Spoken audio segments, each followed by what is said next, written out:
Guido nos va a dar una presentación y nos va a comentar las preguntas que pusimos acá, ¿cierto? Como gatilladoras de qué es lo que es un biodigestor, ¿es posible utilizar un biodigestor para la fracción orgánica de los residuos sólidos municipales? ¿Qué significa, cómo se planifican, cómo se operan, etcétera?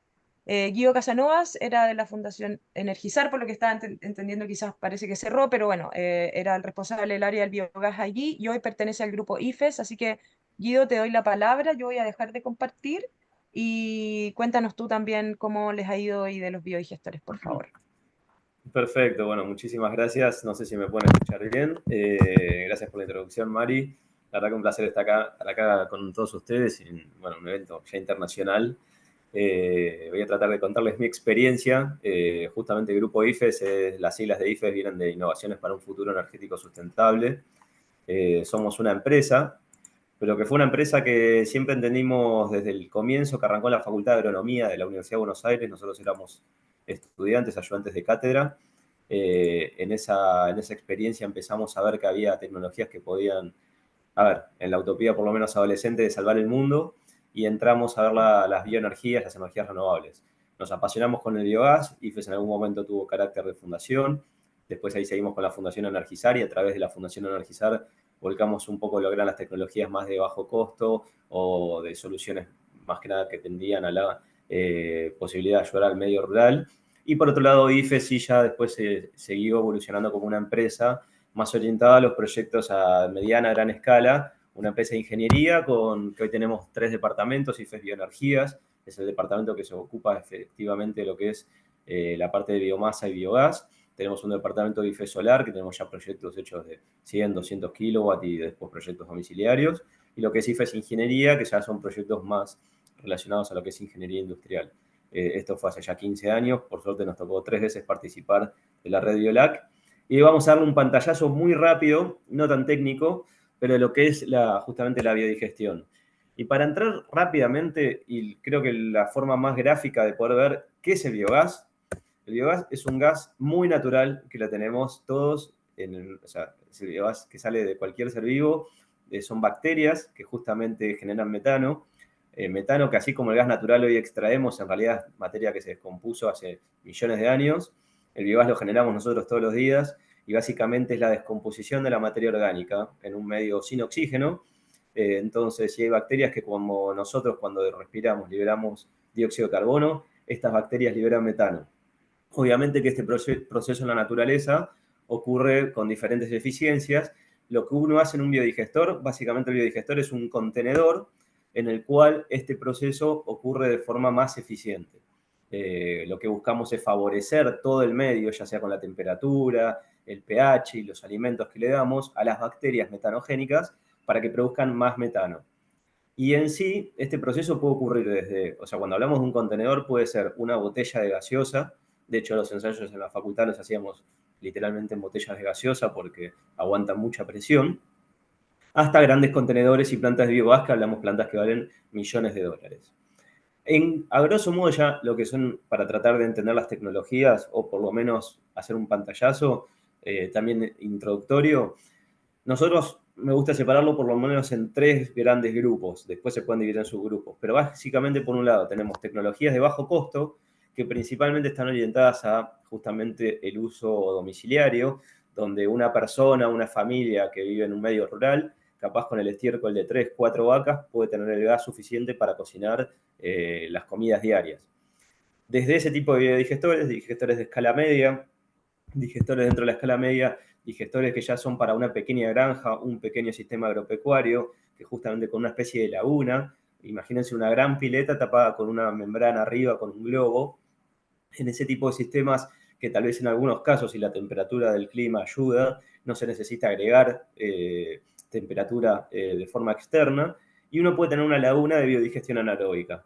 Hasta lo que ya son plantas que están pensadas en la máxima producción de energía, plantas que hablamos de mezcla completa, digestores, imagínense un gran tanque gigante que puede tener 2 millones de litros, 2.000 metros cúbicos como eso o más. Hay biodigestores que tienen hasta 5.000, 6.000 metros cúbicos, o sea, 6 millones de litros mezclados con materia orgánica que están con temperaturas que van desde los 25, 20 grados hasta los 50 grados, y más o menos en ese rango justamente las bacterias, hay distintos grupos de bacterias que van trabajando y produciendo energía. Ahora bien, ¿por qué? O sea, en ese rango uno puede decir que todos son plantas de biodigestión. Unas a veces están más orientadas a lo que es justamente el tratamiento del residuo, y el biogás es como un subproducto, porque en realidad uno lo que busca, a ver, el proceso de biodigestión anaeróbico es parte de los sistemas de tratamiento de cualquier efluente. O sea, si uno tiene que hoy tratar un efluente de una granja antes de volcarlo en un curso de agua, normalmente un buen proceso se compone de una etapa anaeróbica y de una etapa aeróbica. Entonces, hay plantas que están más orientadas a hacer una planta de tratamiento y el biogás es un subproducto, y hay otras plantas que están más orientadas a hacer una planta de energía y justamente el biogás es el principal producto. Ahora, lo que es importante entender es que mucho de esta materia orgánica, la materia orgánica que pasa por el biodigestor, en algunos casos, siempre que no contenga químicos o algún contaminante, la materia orgánica queda muy disponible y tiene un valor agregado como fertilizante muy interesante. Entonces, uno está tratando un pasivo ambiental, que es un residuo, lo está transformando en energía y a la vez en fertilizante, que de alto valor agronómico porque, por ejemplo, lo que pasa con el nitrógeno entra al biodigestor de forma orgánica y sale de forma disponible para las plantas. Entonces, ese material que entró al biodigestor como materia orgánica ya sale mucho más estabilizado para aplicarlo en los suelos, ya sea como fertilizantes en algunos casos foliares o para aplicarlo directamente en el suelo.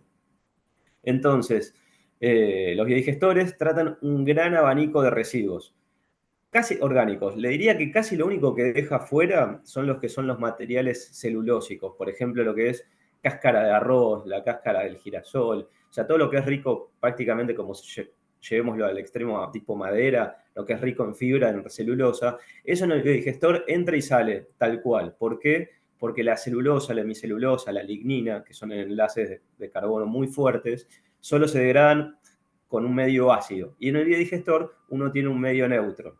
Imagínense que el biodigestor es como un gran rumen de una vaca. Entonces, sacando ese tipo de residuos, el resto de los residuos, como pueden ser la fracción orgánica de la basura urbana, que es la FORSU, residuos de agroindustria, o sea, nosotros particularmente en el último tiempo nos tocó trabajar mucho, como pueden, por ejemplo, ver en estas fotos, en biodigestores para mercados frutihortícolas, que generan una gran cantidad de residuos. Lamentablemente no todo es residuo, a veces directamente en estos biodigestores nos llegan cajones enteros de tomate o de sandías o de melones, porque en muchos casos, si la producción es muy grande y, por ejemplo, todos los productores del mercado están ofreciendo tomate, a veces no hay tanta capacidad de venderlo y el costo de llevarlo o sacárselo de encima es más elevado que tirarlo a la basura, entonces se tira.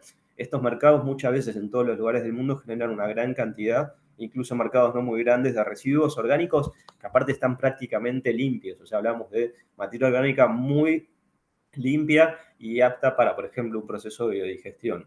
Entonces, realmente los biodigestores son una alternativa para tanto los municipios como para la industria, para la agroindustria, para tratar distintos tipos de residuos orgánicos. Y es importante entender también que a veces esos residuos se pueden mezclar. En muchos casos, los proyectos cuando nos llegan los proyectos, viene, por ejemplo, un mercado o un frigorífico, un matadero que necesita tratar su residuo. Y cuando uno empieza a ver el proyecto, después uno empieza a entender, o haciendo un estudio de todo lo que es el proyecto, el macro del proyecto, que al lado de ese frigorífico o al lado de esa agroindustria, hay también otra industria que está también generando residuos. Y ahí empezamos a trabajar con lo que es codigestión, que significa uno puede mezclar distintos tipos de residuos. O sea, por ejemplo, podríamos tratar el residuo de una granja de cerdos y mezclarlo con el residuo también que viene de un mercado frutihortícola. Eso se mezcla, se hace en una cámara de premezcla e ingresa al biodigestor y eso le genera de hecho un gran valor en la parte de lo que es la eficiencia y la producción de biogás. Entonces, realmente la biodigestión es una alternativa que, como dijimos, va desde la pequeña escala para que una familia tenga gas para cocinar, hasta biodigestores que pueden generar una cantidad de energía enorme para alimentar de energía eléctrica a las casas o a la industria o distintos municipios. Entonces, son realmente cuestiones que tienen que ver más que nada a veces con las políticas y con la orientación y decisiones, en muchos casos tiene que ver con decisiones políticas porque todo lo que está relacionado a la energía está relacionado finalmente a los estados. Siempre el Estado en la mayoría de los países regula la energía de alguna manera u otra. Entonces la energía en definitiva está a veces atada a la biodigestión y sobre todo los biodigestores de escala ya media a escala grande, donde hablamos que son biodigestores que producen energía.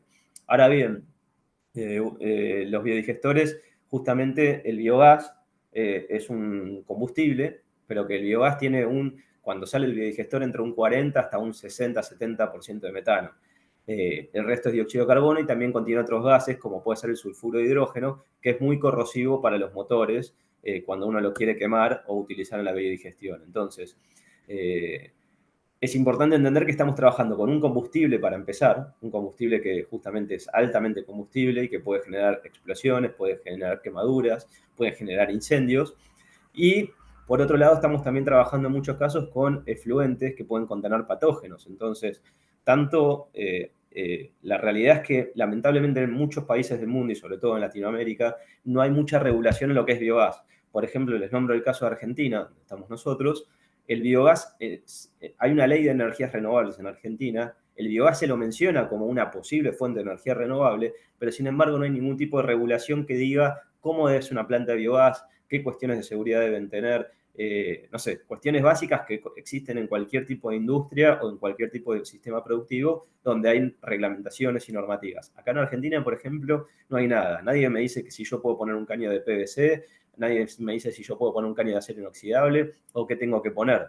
Por ejemplo, en las instalaciones domiciliarias se utilizan más que nada proyectos de, por ejemplo, cañerías de riego, el mismo agua de riego, ese caño negro, ese que se utiliza en muchos casos para llevar el biogás hasta la casa para cocinar. Ahora, uno se puede imaginar que en una instalación que genera cientos o miles de metros cúbicos por día de biogás, no podemos usar un caño de riego. Entonces, ahí ya pasamos a tecnologías de PAD, de acero inoxidable, pero por ejemplo no hay, en este caso en Argentina, reglamentaciones que digan o diferencien por diferentes cantidades de metros cúbicos qué tipo de tecnologías uno debería o no utilizar. Entonces muchas veces los proyectos quedan lamentablemente a la deriva de quién los hace y todas las cuestiones que tienen que ver con medidas de seguridad, que las de seguridad no son solamente para que no pase nada malo, sino que muchas veces estas medidas de seguridad también tienen que ver con que el proyecto al final sea exitoso y sea viable, sustentable y sostenible durante varios años.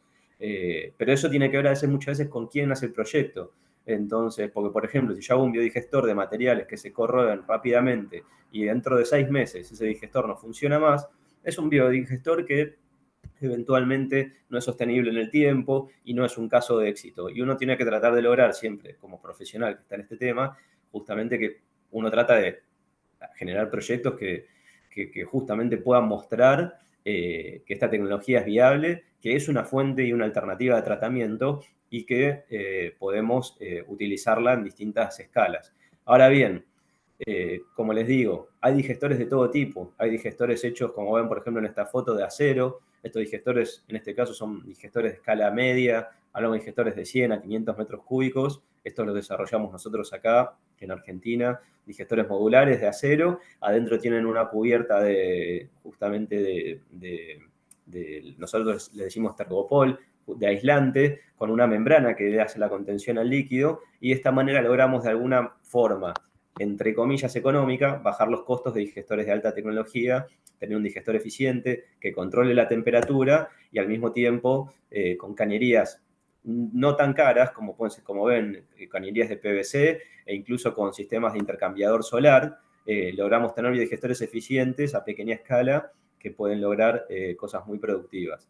Ahora bien, digestores como esto, por ejemplo, les hablo de rangos de inversión. Estamos hablando de digestores ya que es una escala productiva, digestores que están yendo a, por ejemplo, acá estaban tratando 1 a 2 toneladas por día de residuos de frutas y verduras. Son digestores que están ya en el orden de los 100.000, $150.000. Estamos hablando de digestores que tienen agitadores, tienen bombas, tienen un intercambiador solar, tienen un gasómetro, tienen membranas, tienen sopladores, tableros de control.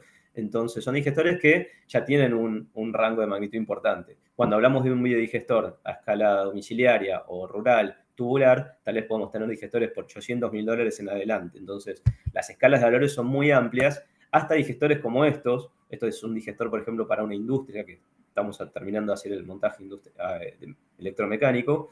Son digestores que ya, este digestor genera 2 megas de energía por hora. Estamos hablando de una planta que tal vez está en el orden de los 8 millones de dólares, 10 millones de dólares finales. Entonces, realmente los rangos de magnitud son muy importantes.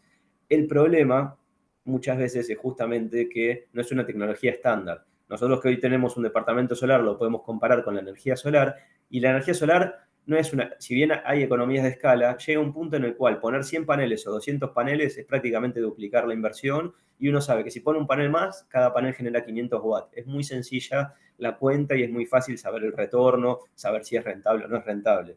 Con los biodigestores, como no es lo mismo tratar, por ejemplo, el estiércol de un cerdo que el estiércol, el residuo sólido urbano. El residuo sólido urbano, se pueden imaginar que viene con bolsas, con pañales, a veces, muchas veces, incluso cuando viene diferenciado de origen, tampoco viene limpio. Entonces ya involucra que hay que hacer un proceso de separación, involucra que hay que hacer un proceso de tamización. Entonces no es lo mismo un biodigestor para una granja de cerdos que prácticamente viene ya licuado y se mete tal cual está, que por ejemplo la planta que uno armaría para un residuo sólido urbano.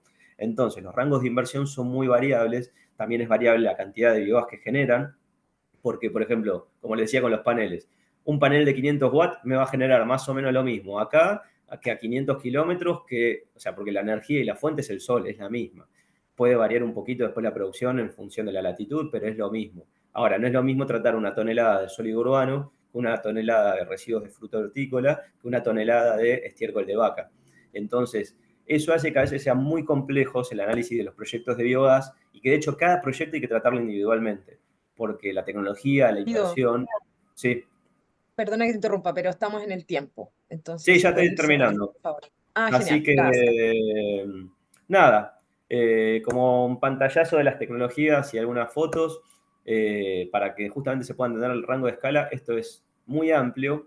Y justamente el biogás es un residuo que tiene amplias aptitudes para usarse ya sea de forma directa térmica, o meterlo en un grupo, en un generador. Como veían en las fotos, estas fotos que están acá, estos son generadores que transforman el biogás en energía eléctrica. Entonces, tanto sea la escala como el uso, pueden ver que es muy variable. Eh, eh, por eso es importante entender que es una tecnología compleja, que va desde cosas muy sencillas hasta muy, muy grandes, y que un mal manejo, un mal diseño de todo el proyecto puede involucrar justamente en un proyecto que no sea exitoso, que no sea rentable, o incluso que no funcione. Por eso es importante que el intercambio, la capacitación, y bueno, y poder eso, comprender la gran variabilidad que hay dentro para lo que es una tecnología o una energía renovable, que uno dice el biogás, que en definitiva es algo tan amplio como pueden ser los proyectos que trate. Así que bueno, espero haber sido eficiente con el tiempo. Igualmente quedo atento a las preguntas, y ya sea en este medio o después si quieren seguir charlando. Mucho gusto, como ya les introdujo Mariela, mi participación fue un poco a la carrera porque con Mariela nos conocemos desde hace unos años y pues necesitaba un expositor.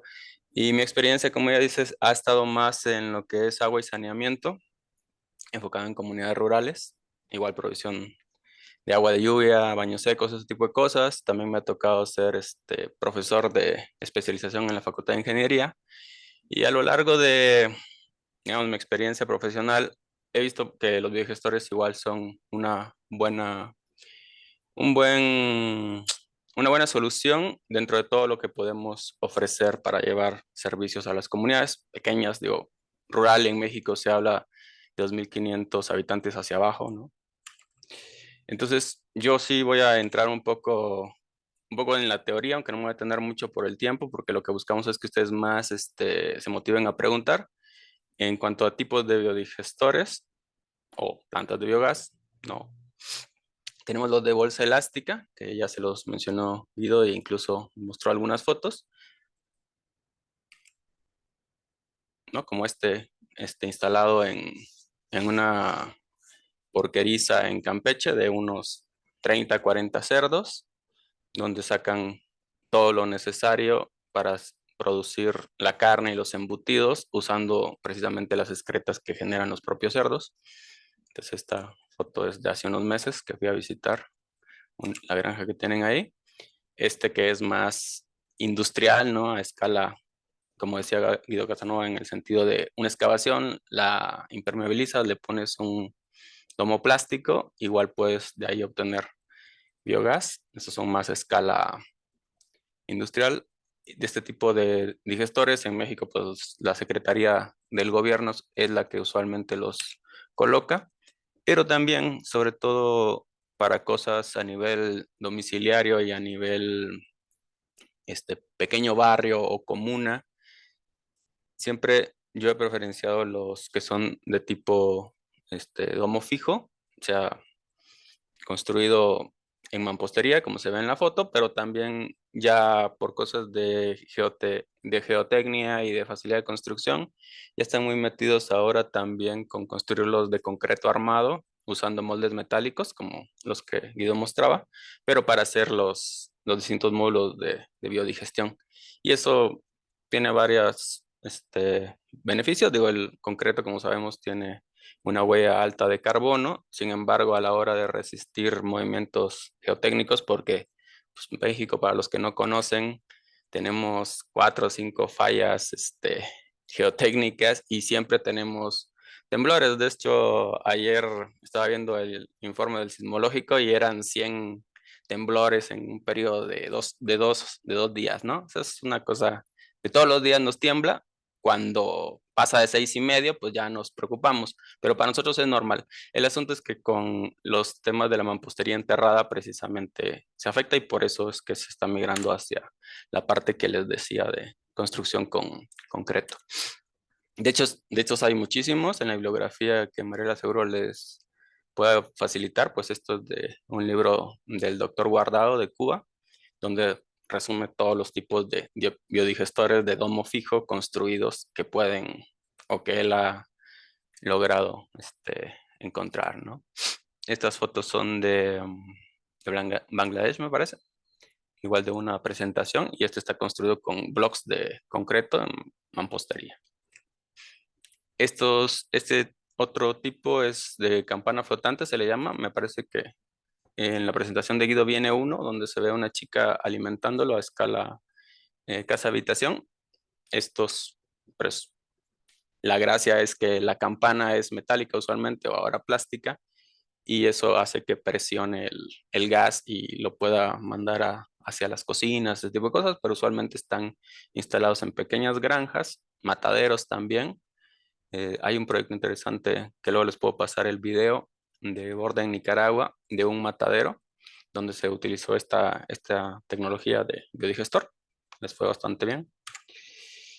Y bueno, lo mío, ¿no? Que es el saneamiento. El tema es cómo hacemos codigestión, se le llama, de residuos humanos, con muchas veces alto contenido, no solo de patógenos que mencionaba Guido, ¿no? También el asunto con el ser humano es que somos el omnívoro, no sé si decir por excelencia, pero el tema es que consumimos drogas, hormonas, un montón de compuestos y de medicamentos que esos van a aparecer también en lo que luego salga del biodigestor. Entonces, siempre es un reto, pero la motivación básicamente es precisamente la independencia energética. O sea, cuando tú logras vincular, darle, no contaminar las fuentes de agua potenciales, pero aparte darle la posibilidad a la familia que, como decía, vincular 2 o 3 cerdos o 4 o 5 vacas en una pequeña instalación domiciliar, puedan tener ellos gas para todos sus usos, desde iluminación, calefacción y cocina, pues el motivador es bastante alto, ¿no? Y al ser básicamente proyectos que están enfocados hacia la descentralización, donde los usuarios son básicamente los responsables, ¿no? De mantener el biodigestor andando y de que este proceso avance, es importante que haya un motivador detrás, no solo mantener el ambiente limpio, que eso para los que nos dedicamos a agua, saneamiento y medio ambiente es casi como nuestro principal motivador, pero realmente la mayoría de personas están más enfocadas hacia qué obtengo yo por mi tiempo o por mi dinero cuando estoy haciendo uso de una cierta tecnología. Entonces, en ese sentido, está muy interesante. el tema y retador, ¿no? Este es un esquema de cómo se pueden vincular un, un baño de arrastre, ¿no? Aquí se ve una placa de cuclillas en corte porque es de un tema asiático, pero también tenemos al lado un- una entrada donde se mezclan de manera manual los residuos de cocina y otros para alimentar el digestor y usarlo en la misma casa. ¿Qué pasa con la excreta humana, ¿no? Este tema de qué tan seguro es el digestato una vez que sale para aplicar en los campos, o qué pasa con el lodo una vez cuando tú pasan los años y tienes que removerlo, ¿no? Que pues el asunto es eso, ¿no? Que los distintos microorganismos mueren a una cierta temperatura, en un cierto tiempo. Entonces tú, dentro de todo, tienes que mantener la temperatura de manera controlada. Por eso es que la digestión anaerobia se preferencia en climas tropicales más que en climas fríos, por el tema del control de la temperatura, y que también los tiempos de retención, que es la cantidad de tiempo que pasa el agua dentro, digiriéndose, es menor entre más temperatura ambiente tenemos. Entonces eso hace que los digestores sean más pequeños y sean más baratos. Entonces, por ejemplo, para temperaturas en Alemania de 5 grados en primavera, aquí en México ahorita estábamos llegando a 35 grados, incluso en San Cristóbal, que es donde yo vivo, 2.300 metros sobre el nivel del mar, estamos llegando a 35 grados. Claro, cambio climático y todo este asunto, ¿no? Pero es diametralmente distinto. Yo he hecho cálculos y prácticamente es un tercio del volumen que se requiere en las distintas latitudes a escala domiciliar, ¿no? ¿Y qué pasa con otro motivador? Pues los nutrientes, ¿no? O sea, cuando haces digestión anaerobia, lo que es fósforo, nitrógeno, todo eso se mantiene dentro del líquido. Y ustedes saben, si están en lo que es agroecología, ese tipo de cosas, que las plantas siempre reciben de mejor manera los nutrientes cuando son de forma líquida. Entonces, es otro motivador, ¿no? ¿Qué tan complicado es de mantener? Pues sí, hay que tener un arranque, porque como Guido explicaba, pues son como se imaginaría como un estómago de una vaca. Entonces, esas bacterias específicas que tienen los rumen de los rumiantes, valga la redundancia, esos hay que ponerlos, ¿no? Eso es lo que se llama inocular al reactor antes de que empiece. Pero una vez arrancado, pues la operación y el mantenimiento es relativamente sencilla, como el ejemplo que les mostré de la granja, que realmente son 2 operarios de la propia comunidad y es un proyecto que ellos tienen dentro de un ejido. La figura de ejido en México es propiedad comunal de la tierra para labores productivas, y entonces ellos prácticamente hacen toda la gestión del digestor sin mayores problemas, ¿no? ¿Dónde se puede usar? Bueno, lo que decíamos, ¿no?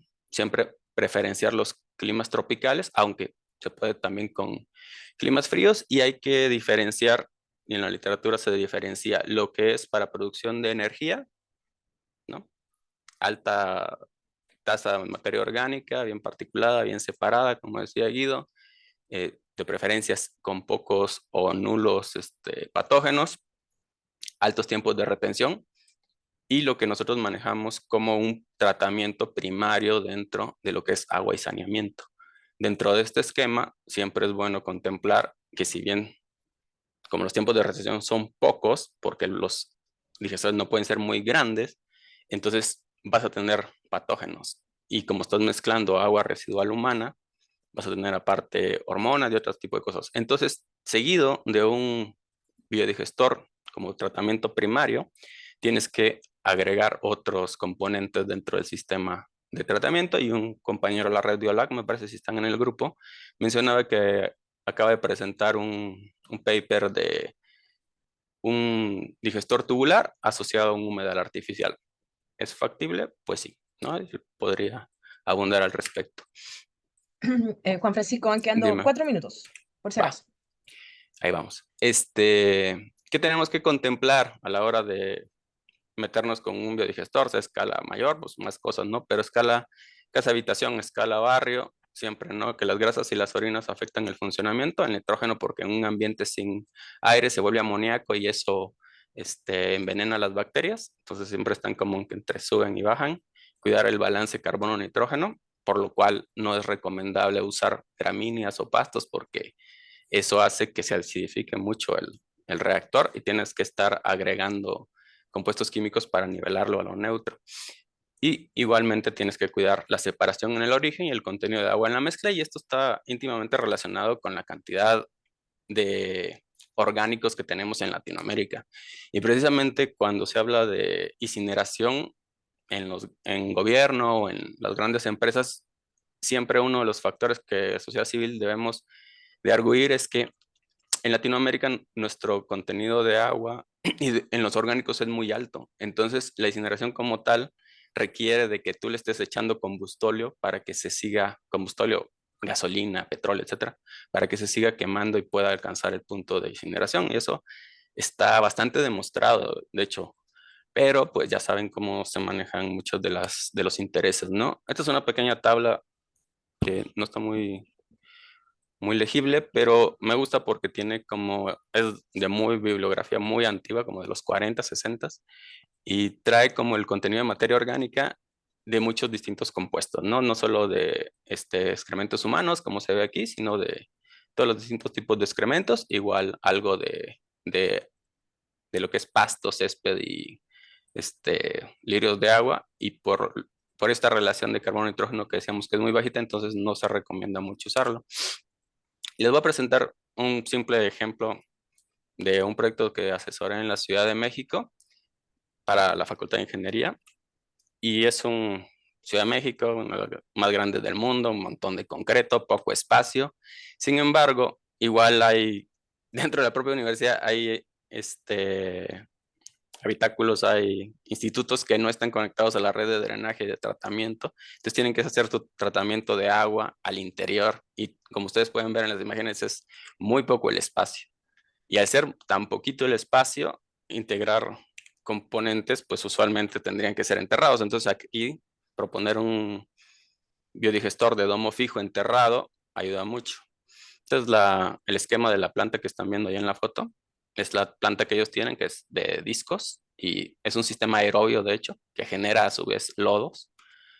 Y lo que hicimos con el grupo de asesorados que llevaron mi materia de reactores de biogás era que ellos propusieran integrar las aguas residuales, los residuos de la cantina del comedor universitario, más algo que tenían de excrementos de una granja porcícola cercana de la Facultad de Veterinaria, y pudiéramos ver cuánto podían sustituir de energía eléctrica. El resultado fue que podían con la mitad de la iluminación del edificio en todo el año. Entonces eso es bastante interesante desde el punto de vista qué otras cosas se pueden integrar, ¿no?